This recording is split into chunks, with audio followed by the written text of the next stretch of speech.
വേദിയിലിരിക്കുന്ന ബഹുമാന്യ വ്യക്തികൾ, എൻ്റെ സഹപ്രവർത്തകർ, സുചിത്ര അമ്മയ്യ, മറ്റ് നമ്മുടെ കല്ലിയൂർ ഗ്രാമപഞ്ചായത്തിലെ മെമ്പേഴ്സ്, വനിതാ സഹപ്രവർത്തകർ, പിന്നെ ഇവിടെ വളരെ കൂടിയിരിക്കുന്ന നമ്മുടെ സ്വന്തം നാട്ടുകാർ, എൻ്റെ സ്വന്തം നാട്ടുകാർ,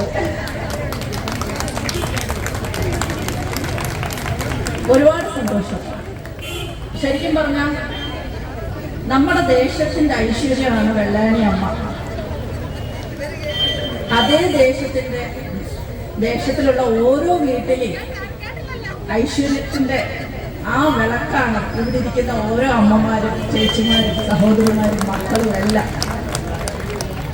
ശരിക്കും ഈ ഒരു ഫംഗ്ഷന് വരാൻ കഴിഞ്ഞ വലിയൊരു സന്തോഷം, അല്ലെങ്കിൽ ഒരു ഭയങ്കര ആത്മാഭിമാനം ഉള്ളൊരു ഇതായിട്ടാണ് എനിക്ക് ഫീൽ ചെയ്യുന്നത്. കാരണം നമ്മുടെ തന്നെ നാട്ടിലൊരു വനിതകളുടെ ഒരു കൂട്ടായ്മ, അല്ലെങ്കിൽ ഒരു ഇനിഷ്യേറ്റീവായിട്ട് സ്ത്രീകളുടെ മുന്നോട്ടുള്ള യാത്രയ്ക്ക് നമ്മുടെ ഇവിടുന്ന് ഒരു തുടക്കമാവട്ടെ എന്നത് വലിയൊരു യജ്ഞമായി തന്നെ ഇത് മാറട്ടെ. കല്ലിയൂർ ഗ്രാമപഞ്ചായത്തിൽ ജ്വാല സ്ത്രീകളുടെ സമഗ്ര വികസനവും സുരക്ഷയും, അതായത് വനിതാ ജംഗ്ഷൻ എന്ന ഈ പ്രോഗ്രാം വലിയൊരു മഹത്തായൊരു പ്രസ്ഥാനമായി തന്നെ മാറട്ടെ എന്ന് ഞാൻ ആശംസിക്കുന്നു. എന്നെ ഇവിടെ വിളിച്ച്, സത്യം പറഞ്ഞാൽ എനിക്ക് ഈ പ്രോഗ്രാം എന്താണെന്ന് അറിയത്തില്ലായിരുന്നു കേട്ടോ, സത്യസന്ധമായി പറയാം. ഇവിടെ എത്തിയിട്ടാണ് ഞാൻ ചോദിച്ചത് എന്താ സത്യത്തിൽ ഈ പ്രോഗ്രാം. കാരണം എന്നെ ചന്തു വിളിക്കുന്നു, നമ്മുടെ ചന്തു കൃഷ്ണൻ, നേരത്തെ സുചിത്ര പറഞ്ഞത്. ഞാൻ ഈ നാട്ടുകാരിയാണ്, പക്ഷെ ഇവിടെ നിന്നുള്ള ഒരു സ്ത്രീകൾ എന്നെ ഈ പറഞ്ഞ പ്രോഗ്രാമിന് വിളിച്ചില്ല. ചന്തു കൃഷ്ണനാണ് എന്നെ വിളിക്കുന്നത്. ചന്തു കഴിയുമ്പോൾ ഞാൻ കൊച്ചിയിൽ നിൽക്കുക ഷൂട്ടിലൊക്കെ പ്രോഗ്രാമായിട്ട്. അപ്പം എൻ്റെ അടുത്ത് നമ്മുടെ നാട്ടിലൊരു പ്രോഗ്രാമാണ്, സ്ത്രീകളുടെ ഒരു കൂട്ടായ്മ, ഒരു ഫംഗ്ഷനാണ്. അപ്പം ഞാൻ ഓക്കെ എത്തിക്കോളാം, ഇത്രയേ ഉള്ളൂ. എന്താണ് ഏതാണ് ഒന്നും ചോദിച്ചില്ല. ഇവിടെ വന്ന് ഇറങ്ങിയിട്ടാണ് ഞാൻ ചോദിക്കുന്നത് എന്താ സംഗതി സംഭവം. അപ്പം ഇവിടെ വന്നപ്പോഴറിയുന്ന ഇത്രയും വലിയൊരു സംഭവമാണിത്. അപ്പം സ്ത്രീ സമത്വം അല്ലെങ്കിൽ അസമത്വം ഇതൊക്കെയാണ് നമ്മൾ ഇവിടെ പറഞ്ഞുകൊണ്ടിരിക്കുന്നത്. ബഹുമാനിക്കാൻ പഠിപ്പിച്ചു കൊടുക്കുക. അത് എല്ലാ അമ്മമാരിൽ നിന്ന് തന്നെയാണ് ഈ തുടക്കം എന്നാണ് ഞാൻ വിശ്വസിക്കുന്നത്. ഞാനൊരു അമ്മയാണ് ഇത് വെച്ച് പറയുകയാണ്. കാരണം നമ്മളിൽ നിന്ന് നമ്മുടെ കുട്ടികളിൽ മാറ്റം വന്നാൽ മാത്രമേ അടുത്ത ജനറേഷനിൽ ഈ മാറ്റങ്ങൾ കൈമാറി വരാൻ പറ്റൂ. അതിനാണ് ഈ സമൂഹത്തിൽ പ്രതിഫലിക്കുന്നത്. അപ്പൊ ഇവിടെ ഇരിക്കുന്ന എല്ലാവരും ഈ ഒരു മാറ്റത്തിന് മുതിരുക, മാറ്റിയെടുക്കുക, നമുക്ക് മാറണം. പിന്നെ വസ്ത്രം, അതിപ്പം ഇപ്പൊ ഞാൻ ഈ ഇടയ്ക്ക് ഫേസ്ബുക്കിൽ ഒരു ഫംഗ്ഷൻ പോയപ്പോ ഇപ്പൊ ഡ്രസ്സ് നിങ്ങൾ ഫേസ്ബുക്ക് എടുത്ത് നോക്കിയാൽ കാണാം. ഞാൻ സത്യം കണ്ടില്ലേ, ഈ പലരും എനിക്ക് അയച്ചു തന്നെ യമണി ചേച്ചി ഈ ഡ്രസ്സ് എനിക്ക് വീഡിയോയുടെ കടിയിൽ കിടക്കുന്ന കമന്റ് കണ്ടോ. ഞാൻ നോക്കിയിട്ട് സത്യം അത് അവരുടെ കാഴ്ചപ്പാട്. എനിക്ക് എന്ത് ചെയ്യാൻ പറ്റും? എനിക്കിഷ്ടമുള്ളത്, എനിക്ക് കംഫർട്ടബിളായി തോന്നുന്ന വസ്ത്രം ഞാൻ ധരിക്കും. അത് ആര് പറഞ്ഞാലും മാറ്റില്ല.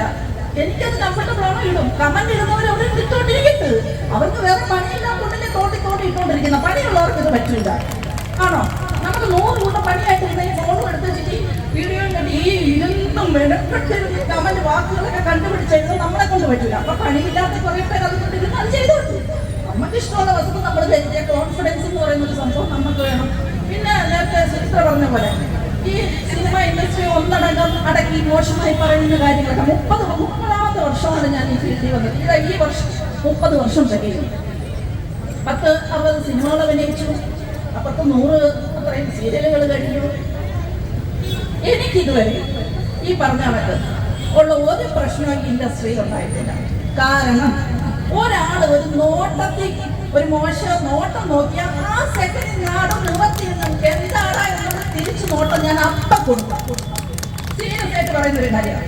ഇതുവരെ അതുകൊണ്ട് ഒരിടത്ത് ഇച്ചിപ്പോന്ന് പറഞ്ഞ് പറയേണ്ട ഒരു അവസരം ഉണ്ടായിട്ടില്ല. കാരണം എന്നോട് ഇപ്പോഴും ഷൂട്ടിങ്ങിന് പോകുമ്പോൾ എൻ്റെ സഹപ്രവർത്തകർ ഞാൻ വന്ന് കാറിൽ ഇറങ്ങി ചെല്ലുമ്പോൾ എന്നോട് ചോദിക്കും ആരെ അടിക്കാനായി വരുന്നത്, ഇങ്ങനെ ചോദിക്കുന്നത്.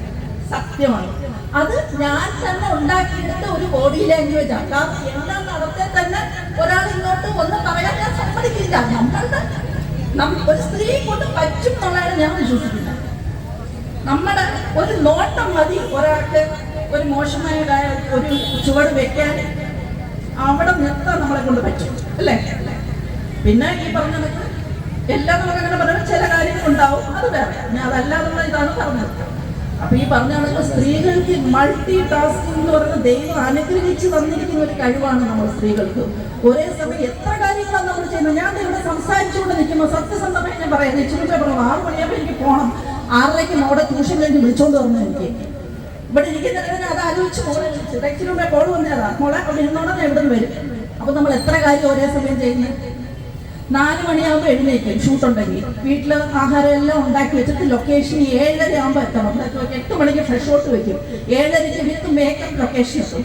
രാത്രി തിരിച്ച് വീടെത്തുന്ന 10 ആവും 11 ആവും, ചിലപ്പോൾ 12 ആവും നൈറ്റ് ഷൂട്ടിങ്. പിന്നെ രാത്രി വന്നിട്ട് ബാക്കി പണി. രാവിലെ 4 മണിക്ക് എണ്ണിച്ച് കുക്ക് ചെയ്യണമെങ്കിൽ അരിഞ്ഞ് വെക്കണോ മലക്കറി അല്ലേ? പിന്നെ വീട്ടിൽ ഷോട്ടിൻ്റെ ഇടയിൽ രാവിലെ 7:30 മോള് ബ്രേക്ക്ഫാസ്റ്റ് കഴിച്ചോ, സ്കൂളിൽ പോയി ഇറങ്ങിയോ, ബുക്ക് എടുത്തോ, വെള്ളം എടുത്തോ, ലഞ്ച് എടുത്തോ, 100 കാര്യം ആണുങ്ങളെ കൊണ്ട് പറ്റുമോ? പറ്റുമോ? ഏതെങ്കിലും ആണുങ്ങളെ കൊണ്ട് 100 കാര്യം ചെയ്യാൻ പറ്റുമോ ഒരു സമയം? ഇല്ലേ? അപ്പൊ അതാണ് സ്ത്രീ. സ്ത്രീക്ക് വന്നിരിക്കുന്ന ശക്തിയാണോ ദൈവം. ഇതെല്ലാം കഴിവും തന്നിട്ട് നമ്മൾ നമ്മളെ മനസ്സിലാക്കുന്നില്ല. അതാണ് നമ്മുടെ പ്രശ്നം. നമ്മൾ നമ്മളെ മനസ്സിലാക്കുക, ഉയർത്തെഴുന്നേൽക്കുക, എല്ലാം നമ്മളെ കൊണ്ട് ചെയ്യാൻ പറ്റും. ഓക്കെ, അപ്പൊ ഇവിടുന്ന് തന്നെ ഒരു വലിയ മാറ്റം ഉണ്ടാവട്ടെ. എല്ലാവർക്കും നന്ദി, നമസ്കാരം.